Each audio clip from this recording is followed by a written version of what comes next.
ya Rebun, and welcome back to my channel. Sekali lagi mohon maaf ya kalau misalnya background video ini tuh agak berisik karena lagi hujan. Aku tuh nggak tahu kenapa kalau aku lagi mau filming gitu pasti cuacanya agak kurang bersahabat gitu. Tapi semoga saja hal tersebut tidak mempengaruhi inti video yang akan aku sampaikan.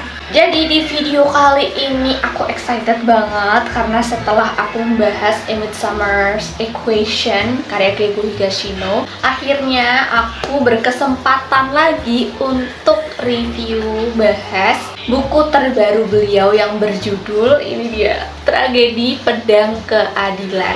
So, buat teman-teman yang penasaran gimana impresi aku setelah membaca buku ini, please keep on watching!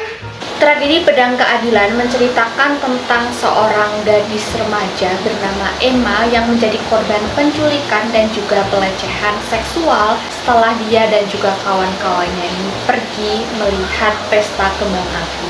Ayahnya yang khawatir dan cemas karena anak sematawayangnya itu tidak pulang-pulang, akhirnya kemudian mendapatkan kabar bahwa putrinya itu ditemukan mengapung di sungai dalam keadaan sudah tidak bernyawa.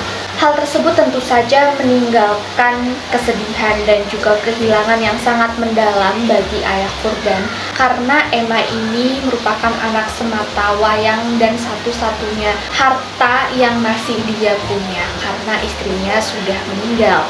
Dari situ pula lah kemudian Nagamine ini menjadi semakin kecewa dan menaruh dendam hingga akhirnya melakukan tindakan impulsif yang juga makin memperumit penyelidikan.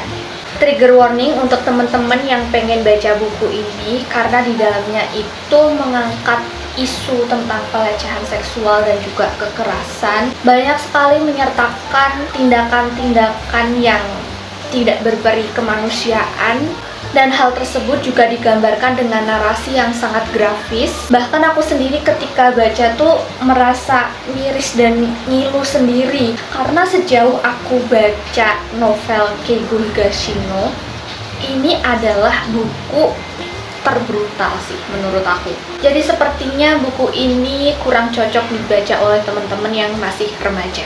Lalu alur di buku ini juga tidak berfokus untuk menemukan siapa pelakunya, karena pelaku itu sudah dibeberkan pada awal buku. Jadi ini tuh tipe-tipe cerita how done it yang mana kita akan mengikuti bagaimana proses investigasinya dan fakta-fakta lain yang belum terungkap.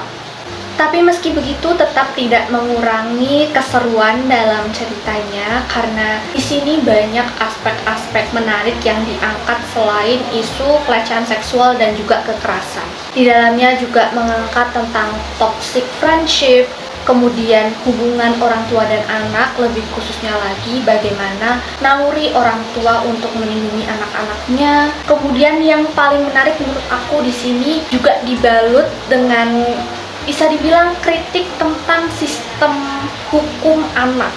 Jadi di sini dipaparkan bahwa hukum anak yang dibuat itu hanya untuk melindungi pelaku dan tidak berpihak pada korban. Karena kesalahan apapun yang dilakukan oleh anak-anak atau remaja di bawah umur itu pasti nantinya akan berujung pada proses rehabilitasi. Setelahnya mereka akan dibebaskan, ya sudah beraktivitas seperti biasa. Nah, itu yang benar-benar disoroti novel ini. Apalagi di sini pelakunya itu merupakan remaja di bawah umur. Jadi akan sangat menarik sekali kita bisa melihat tanggapan dari kacamata korban, kemudian dari pihak kepolisian maupun hukum. Dan tidak lupa Keigo Higashino juga turut menyertakan nilai-nilai kemanusiaan di dalam karyanya. Tapi di sini tuh aku merasakan sesuatu yang berbeda ya.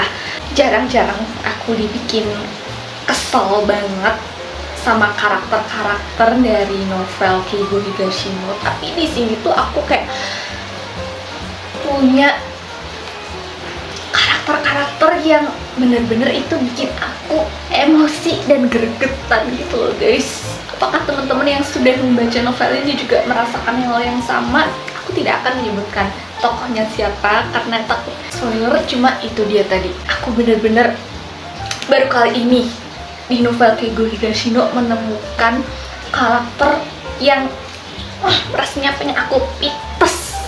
Kemudian seperti yang aku bilang tadi, meskipun tipe cerita novel ini tuh how done it, yang mana kita tidak akan fokus untuk mencari atau menebak-nebak siapa pelakunya, tetapi hal itu tidak mengurangi keseruan ceritanya. Karena menurut aku, investigasinya juga seru, kita banyak mendapatkan pengetahuan baru lagi tentang hukum, dan kita juga dapat beberapa perspektif juga. Terus di sini pas klimaksnya penangkapan pelaku itu bener-bener berhasil bikin aku deg-degan gitu loh. Rasanya kayak aku bener-bener terjun ke dalam dunia yang diciptakan penulis. Jarang-jarang gitu loh aku merasa deg-degan pas ada adegan penangkapan pelaku, karena menurut aku penangkapan di sini tuh beda dengan penangkapan pelaku di novel-novel Keigo Higashino sebelumnya.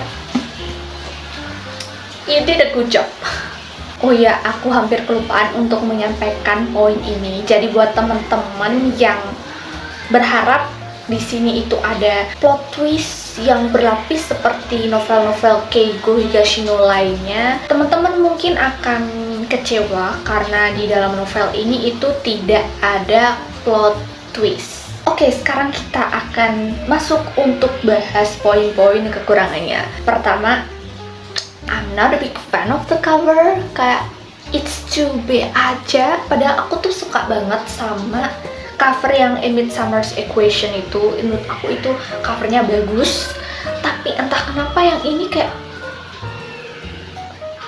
kurang gitu. Padahal judulnya Tragedi Pedang Keadilan. Wah, judulnya bener-bener keren, menggelegar gitu. Tapi covernya seperti ini, I don't think I like it. Menurut teman-teman gimana untuk cover buku kali ini? Komen di bawah ya.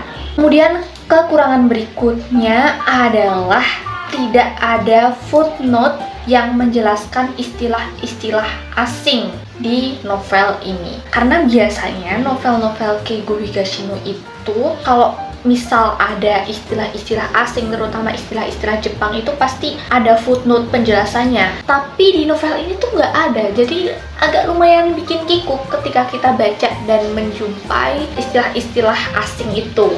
Kekurangan berikutnya, dan ini sangat subjektif, pakai banget, adalah endingnya. Jujur, aku tidak puas dengan endingnya. Aku bener-bener gak serk dengan ending di novel ini. Oke, ini tuh bisa dibilang clear karena pelakunya sudah ketangkep juga pada akhirnya kan. Semuanya menjadi terang gitu tentang orang-orang yang bersangkutan dengan kasus tersebut. Cuma di novel ini kan nggak cuma mengangkat tentang isu pelecehan seksual, tapi juga meng-highlight tentang hukum anak-anak yang memang di dalam sini tuh sangat ditekankan sekali. Tapi setelah aku membaca buku ini sampai selesai, aku merasa seperti belum mendapatkan jawaban yang memuaskan terkait hal itu. Terutama bagaimana kemudian sistem hukum tersebut berlaku pada kasus yang diangkat di novel ini. Menurut aku itu masih blur, masih abu-abu.